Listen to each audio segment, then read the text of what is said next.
Bonsoir mesdames et messieurs, chers téléspectateurs d'Africa Télévision, la chaîne du continent. Et merci encore une fois pour votre fidélité à notre rendez-vous du vendredi soir pour À votre avis.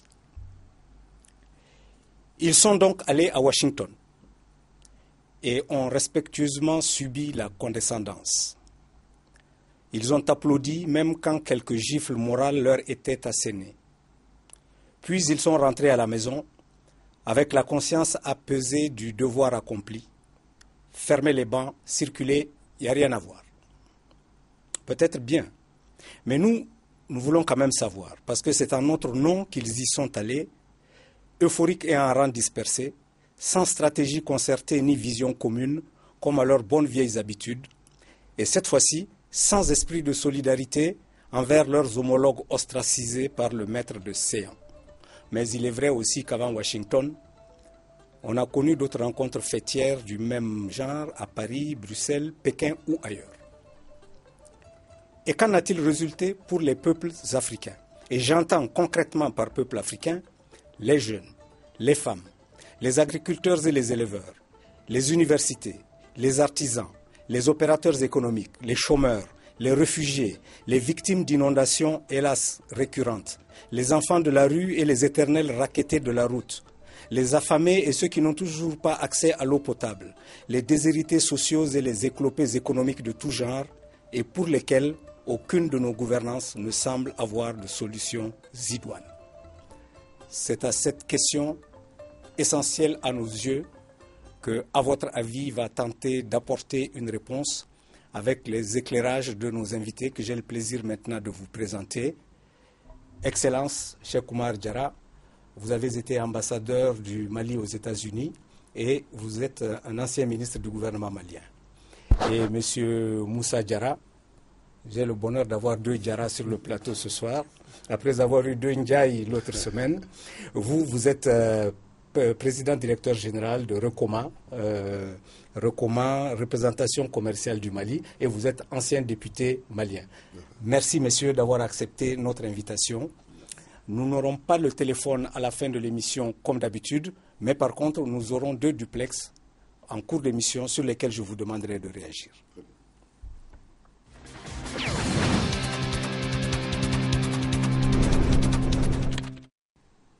Voilà, nous allons d'abord suivre le micro-trottoir d'à votre avis pour voir ce que les Africains pensent de notre sujet de ce soir.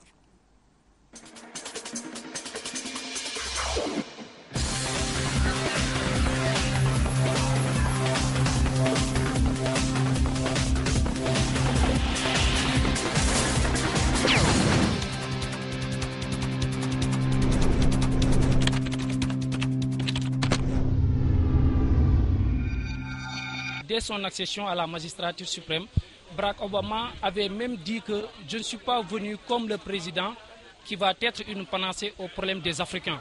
Cela veut tout dire. Donc je crois que le président Barack Obama a été élu par des millions de personnes qui habitent aux États-Unis.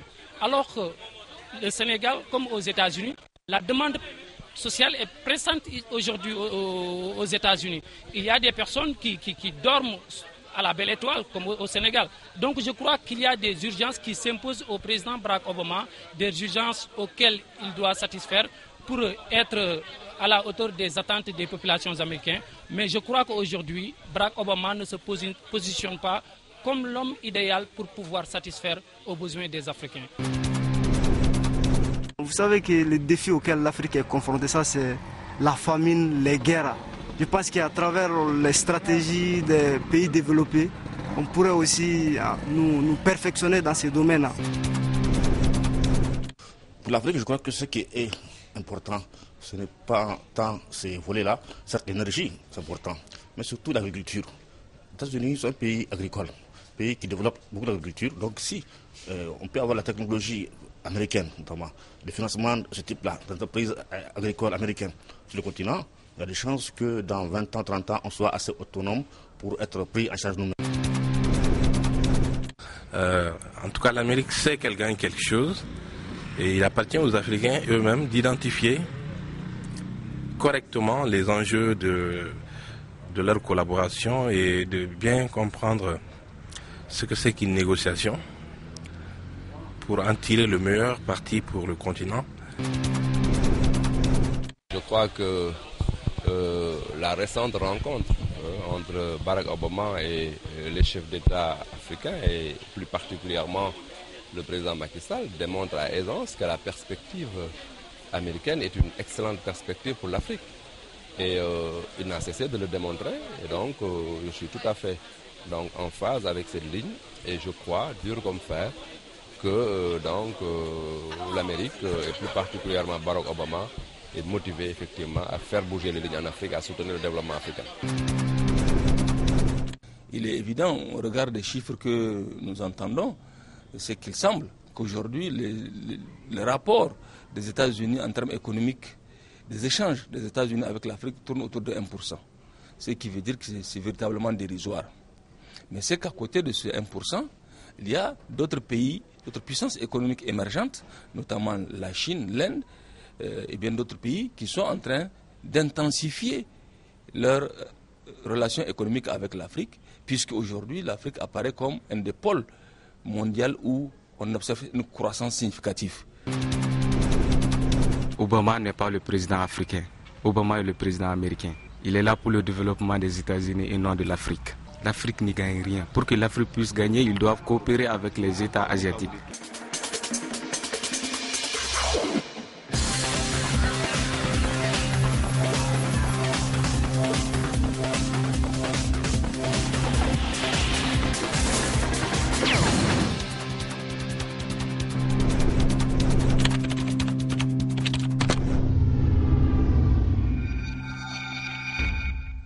Voilà. Excellence, une première réaction à ce micro-trottoir que nous venons de suivre. Je crois que l'une des choses que je remarque, c'est que les gens ont une conception erronée de la relation entre les États-Unis et l'Afrique. Ils pensent que les États-Unis vont résoudre les problèmes. Barack Obama, il le cite, va résoudre les problèmes africains. Barack Obama n'est pas là pour ça. Il doit résoudre les problèmes des Américains. Nous devons résoudre nos problèmes. C'est ce que les Africains doivent comprendre. Et tant que nous n'aurons pas une stratégie idoine, robuste pour résoudre nos problèmes, nous ne serons pas en mesure de participer avec efficacité à la mondialisation. Donc je crois qu'il y a une mauvaise compréhension de la situation. Barack Obama est élu pour résoudre les problèmes des Américains. Et nous devons résoudre nos problèmes par nous-mêmes, et par le travail, par l'effort, par l'imagination créatrice. C'est ce qui nous permettra de pouvoir tirer avantage de la mondialisation. M. Diarra, l'ancien député, l'opérateur économique que vous êtes, qu'est-ce que vous retirez de ce micro-trottoir? Non, c'est exact. Il faut que les gens sachent que le tout État est fini. Il était un moment où l'État faisait tout pour les populations. Et aujourd'hui, il faut qu'on sache qu'on va se reconvertir. Le monde a changé. C'est des nouveaux défis qui sont lancés. En quoi le monde a-t-il changé? Le monde a changé parce qu'aujourd'hui, nous rentrons dans un cadre de mondialisation où les avancées technologiques, où l'implication de toutes les économies a fait qu'aujourd'hui, le Mali produit l'or. Pour vendre l'or du Mali, il faut être fixé sur le fixing de Londres le matin et le soir. Celui qui comment on appelle ça, les orpailleurs traditionnels, depuis leurs zones les plus reculées, savent que c'est à Londres que ça se fixe. Ça, c'est un aspect de la mondialisation. Avant, ce n'était pas comme ça. Donc, le fait que le monde ait changé, que la mondialisation est venue tout englober, on est dans un village planétaire, a fait que les relations entre les États ont changé et les relations entre les États et leurs citoyens ont changé. Donc, cessons de penser que l'État peut faire tout pour nous. Nos États aussi doivent savoir que c'est des stratégies, d'abord des visions claires et nettes qu'ils doivent avoir de leur devenir, pour ensuite décliner cette vision en stratégie, en politique sectorielle, en programme, puis en projet, pour que nos pays se développent. Voilà ce qu'il faut aujourd'hui. Merci. Alors, ma première question, Excellence, c'est la question que beaucoup d'Africains se posent. C'est qu'est-ce qui explique aujourd'hui le regain d'intérêt des États-Unis pour l'Afrique? Je crois qu'il faut situer la position américaine dans une perspective historique. Il y a 3 grands moments dans l'évolution des relations entre les États-Unis et le continent. La première période, qui va de 1950 à 1989, est totalement dominée par la guerre froide. L'attitude des États-Unis était fonction de la position de l'Union soviétique. Il fallait tout faire pour contrer l'expansionnisme soviétique. Et cela a amené les 2 camps d'ailleurs, chacun à choisir son camp, à choisir ses alliés sur le continent, et c'était une opposition radicale. La deuxième période commence à partir de 1990 et s'étale jusqu'en 2001, au moment des attentats du 11 septembre. Cette période-là est la période Clinton, qui a vu l'émergence de l'Europe de l'Est après la chute du mur de Berlin, et l'Afrique a été marginalisée. Les États-Unis ont prôné ce qu'ils appelaient les solutions africaines aux problèmes africains pour favoriser l'émergence d'États pivots dans chaque région, Nigeria, Éthiopie, Rwanda, qui auraient été en mesure de résoudre les problèmes africains, notamment les problèmes de sécurité. À partir de 2001, la troisième période et qui court jusqu'à présent, on a vu l'Afrique sous le prisme de la lutte contre le terrorisme. Deuxièmement, on a vu des opportunités en Afrique et on a prôné un engagement sur le continent en tenant compte de ces 2 éléments fondamentaux: la lutte contre le terrorisme et l'intégrisme et le développement des relations économiques, commerciales avec le continent. Cela, c'est ce que Barack Obama est en train de poursuivre. Et je pense que l'engagement nouveau dont il fait preuve aujourd'hui s'explique grandement par la poussée formidable de la Chine, qui au cours de la période 90-2000 est devenu le plus grand partenaire commercial de l'Afrique et qui aujourd'hui a près de 200 milliards de dollars de relations commerciales avec le continent. Donc je crois qu'il faut comprendre et situer l'attitude de Barack Obama dans une perspective qui est celle d'un nouvel engagement sur le continent.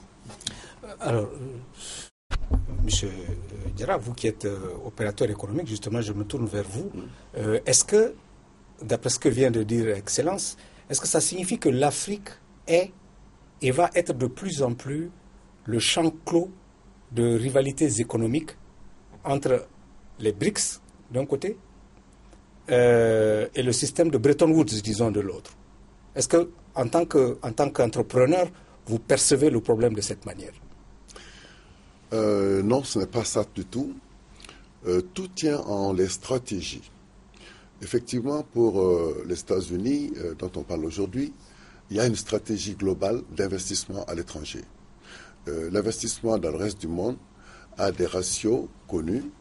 Bon, par exemple, 40%, 45% par exemple pour les pays européens, c'est 27% à peu près pour le seul Canada, et 17% pour les pays d'Amérique latine, et pour l'Afrique, il n'y a que 3%. Cette stratégie globale est restée longtemps en vigueur. Aujourd'hui, le regain dont vous parlez est effectivement dû à l'avancée notoire des pays du BRICS, tels que la Chine par exemple, sur le continent africain, qu'il faut que les États-Unis viennent compenser en quelque sorte, viennent chercher leur place. Et cela rappelle un peu le moment disons, de la découverte de l'Amérique, où les grandes nations européennes, l'Espagne, la France, la Hollande, l'Angleterre, le Portugal, ont fait donc la ruée vers l'or et le pétrole américain. Aujourd'hui, il est établi dans toutes les études que l'Afrique regorge de ressources naturelles, des ressources minérales, des ressources en tout genre, même les ressources humaines. Donc il faut venir chercher. Donc le regain d'intérêt pour les États-Unis, pour l'Afrique, se justifie très très bien à mon sens. Voilà, ok. Alors, mais moi je parlais de champ de rivalité. Alors tout à l'heure, évidemment, je demandais à M. Diarra si c'était uniquement économique, mais je suppose que pour un pays comme les États-Unis, la rivalité est aussi importante au plan géostratégique.